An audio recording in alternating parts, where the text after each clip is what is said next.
देख रहे हैं ग्राफिक्स के जरिए ये बॉम्बर विमान है अमेरिका का और इसी बॉम्बर से इस तरह से देखिए फोर्डो, नतांज और इस्फहान जो कि ईरान का परमाणु ठिकाना था उस पर एक के बाद एक 12 बंकर बस्टर बॉम्ब से अटैक किया और अमेरिका का दावा है ये सारे परमाणु ठिकाने ईरान के हमने तबाह कर दिए हैं। प्रियंका बिल्कुल, और ये अहम न्यूक्लियर साइट्स है ईरान की जिस पर अटैक किया अमेरिका ने। अब तक लग नहीं रहा था कि अमेरिका कुछ ऐसा करने जा रहा है, क्योंकि बार बार 2 हफ्ते के समय का जिक्र हो रहा था, 14 दिनों की बात हो रही थी कि उसके बाद ही अमेरिका कुछ अगला कदम उठाएगा।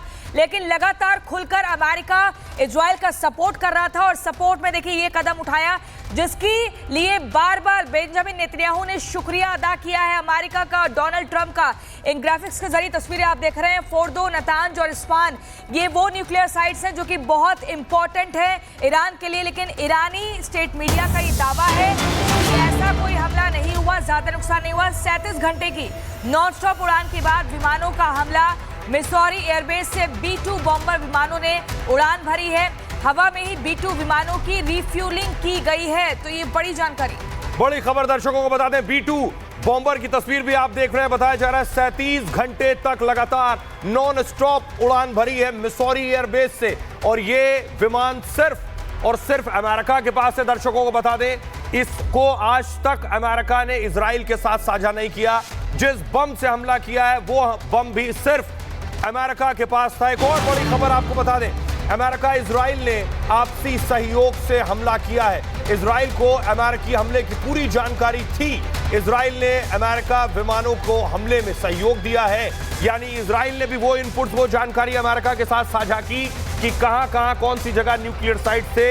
ये तो दुनिया को पता चल चुका था, लेकिन कुछ इंटरनल जानकारी भी अमेरिका के साथ इजराइल ने साझा की और इस ऑपरेशन को मिलकर अमेरिका और इजराइल ने अंजाम दिया है। इसके बाद खुद डोनाल्ड ट्रंप सामने आए दुनिया के और उन्होंने अपनी आर्मी की तारीफ की है। एक और खबर प्रियंका, एक और बड़ी खबर, बहरीन में मौजूद यूएस नेवी शिप पर हमला संभव। अमेरिकी हमलों के बाद खामनेई के सलाहकार का बयान, यूएस बेस और नेवी शिप पर हमले की तैयारी। हॉर्मुज स्ट्रेट को बंद कर सकता है ईरान, अरब के देशों से तेल की सप्लाई काटने की कोशिश कर सकता है ईरान। ये महत्वपूर्ण जानकारी है, अरब के देशों से तेल की सप्लाई काटने की कोशिश भी ईरान कर सकता है।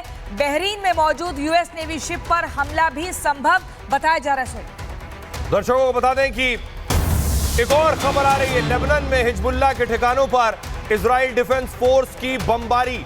इजरायली एयरफोर्स के विमानों ने बम बरसाए हैं ईरान पर। अमेरिका के हमले के बाद इजरायली सेना ने हमला कर दिया है, क्योंकि इजराइल को पता है कि अब हिजबुल्लाह और हूती भी अटैक कर सकते हैं उनके ऊपर। इसलिए इजराइल ने पहले से तैयारी की थी और हिजबुल्लाह के ठिकानों पर बमबारी की है, जिससे हिजबुल्लाह अब यह हिमाकत न कर सके कि वो इजराइल पर हमला कर दे। एक के बाद एक बड़ी खबरें आ रही हैं, आपको बता दें अमेरिका ने ईरान में 30 टन से अधिक विस्फोटक गिराया है। 30 टन से ज्यादा विस्फोटक, तस्वीर भी हम आपको दिखा रहे हैं एनिमेशन के जरिए। देखिए उस जगह का हाल क्या हुआ है जहां पर यह फोर्डो परमाणु केंद्र है। और हमारे साथ ब्रिगेडियर संजय खन्ना साहब बने हुए हैं। अगर हम सबसे पहले बताएं संजय खन्ना साहब कि ये जो हम तस्वीर भी आपको दिखा रहे हैं, सैटेलाइट इमेजेस भी सामने आ रही हैं, फोर्डो परमाणु केंद्र जो न्यूक्लियर प्लांट था, ठिकाना था, उस पर अटैक किया गया है। ईरान कह रहा है सर हम वॉरशिप पर अमेरिका के अटैक करेंगे जो समंदर में। क्या यह संभव है? ये अगर ईरान ये हिमाकत करता है तो अमेरिका सीधे वॉर में एंटर होगा? देखिए अमेरिका ये जो तीनों न्यूक्लियर साइट्स को जो है B-2 बॉम्बर से जो उनके बंकर बस्टिंग बॉम्ब्स हैं उनको उसने वहाँ पे प्रिसिशन गाइडेंस के साथ जो है फोर्डो में जो है उसने अटैक किया है। और दूसरी जो बाकी 2 न्यूक्लियर साइट्स हैं वहाँ पे उसने क्रूज मिसाइल्स यूज़ किए हैं जी। तो अमेरिका तो इस जंग में अब घुस गया है। सिर्फ ये है कि जैसे अफ़गानिस्तान में या इराक में जो है उनकी फुट सोल्जर्स भी जो हैं उस लड़ाई में जंग में शामिल हुए थे, यहाँ पे ये संभव नहीं होगा। यहाँ पे अमेरिका जो है वो अपना जो उसकी कैपेबिलिटीज़ हैं, जो डिस्टेंस से स्टैंड ऑफ फायर कर सकते हैं, मिसाइल्स हैं, ड्रोन्स हैं, यही चीज़ें जो है वो इस्तेमाल करेंगे। तो अमेरिका तो जंग में घुस गया। सिर्फ अब ये देखना है कि इजराइल का जो है वो किस तरफ से जो है इसका पलटवार करते हैं। इजराइल इमीडिएटली नहीं करेगा, वो कुछ समय लेगा, क्योंकि उसको हर चीज़ की प्रोज एंड कॉन्स, मतलब अच्छाई और बुराई जो है उसको देखनी पड़ेगी, क्योंकि उसको पता है अगर अमेरिका को उसने डायरेक्टली अटैक किया तो अमेरिका अपनी पूरी सैन्य शक्ति के साथ जो है इजराइल के ऊपर आ जाएगा, ईरान के ऊपर आ जाएगा, और ईरान के ऊपर जो है फिर दो तरफा जो है वार होते रहेंगे। ईरान के ऊपर चारों तरफ से अटैक होगा। बड़ी खबर दर्शकों को बता दें कि अमेरिकी स्ट्राइक के बाद ईरान ने बड़ा दावा किया है कि परमाणु ठिकानों से कोई रेडिएशन लीकेज नहीं हो रहा है। ईरान कह रहा है ये हमले से परमाणु ठिकानों पर बड़ा नुकसान नहीं हुआ है।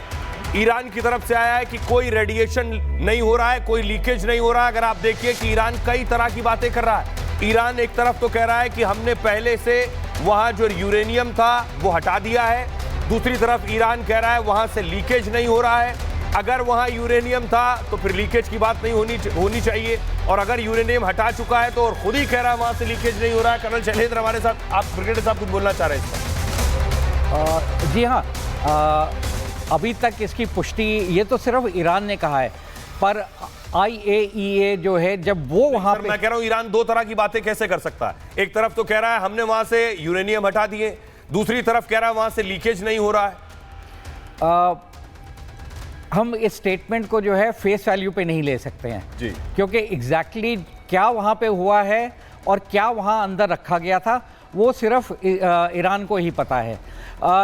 यूरेनियम को शिफ्ट करना इतना आसान नहीं है, स्पेशली जब उनको पता है कि मोसाद पूरा टाइम ईरान में सक्रिय है, और वो ये जो न्यूक्लियर साइट्स हैं उनके ऊपर जो है उसने ज़्यादा अपनी टो ली हुई है, उसकी जानकारी ले रहा है, क्योंकि उसको पता है कि ऐसी कोई हरकत जो है ईरान करने की कोशिश करेगा।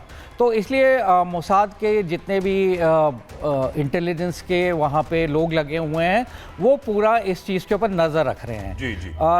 दूसरा ये है कि अगर वहाँ पे इतनी तगड़ी स्ट्राइक हुई है तो वो ग्राउंड लेवल पे अंदर जाके कहाँ तक मारा है वो अभी तक कोई समीक्षा नहीं हुई है। उस बम की बात कर लेते हैं सर, जब आप मारने की बात करें, ग्राफिक्स हम जरा दर्शकों को दिखाएं।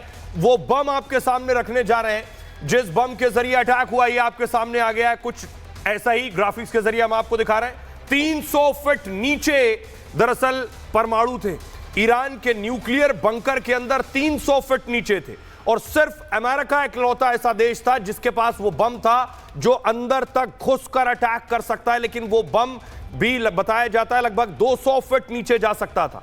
फिर अमेरिका ने काम कैसे किया ये हमारे एक्सपर्ट बताएंगे। कर्नल शैलेंद्र भी हमारे साथ जुड़ गए। कर्नल शैलेंद्र साहब, ब्रिगेडियर साहब बता रहे थे कि बंकर बस्टर बॉम्ब, अगर उसके भी ग्राफिक्स हम चलाएं, वो पेनिट्रेट करता है अगर 200 फीट तो पीछे से दूसरा पेनिट्रेट करेगा और अंदर जाएगा, वो 300 फीट तक जा सकता है। बहुत से लोग ये मान रहे थे कि अमेरिका का वो जो बंकर बस्टर है वो 200 जाता है, 300 नहीं मारेगा। वो कैसे मुमकिन होगा, शैलेंद्र साहब आप बताइए। जय हिंद, नमस्कार। देखिए, अगर आप मुझे 10 सेकंड दें, आपने बोला ना कि वो ईरान बोल रहा है कि अभी कोई डैमेज नहीं हुआ। जी। डैमेज जब होगा जब 11 की 11 साइट डिस्ट्रॉय हो जाएंगी। जी। आप वेट करते रहिए कि हमारी 3 जगहों पर अटैक हुआ है, तीनों जगह पर जो वो है नुकसान नहीं हुआ है। अदरवाइज वैसे भी आप मुझे बताइए, पाकिस्तान ने कब बोला हमारे यहाँ नुकसान हुआ है?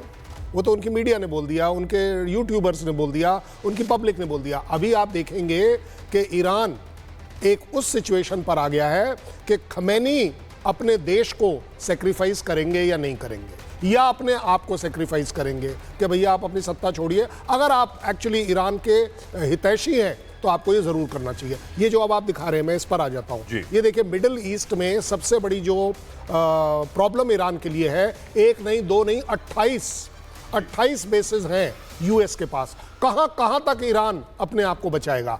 अब आ गई बात जो आपने बंकर बस्टर बॉम्ब की बात कर रहे हैं। आप देखिए, बड़ी सीधी बात है, हर बम की काबिलियत होती है।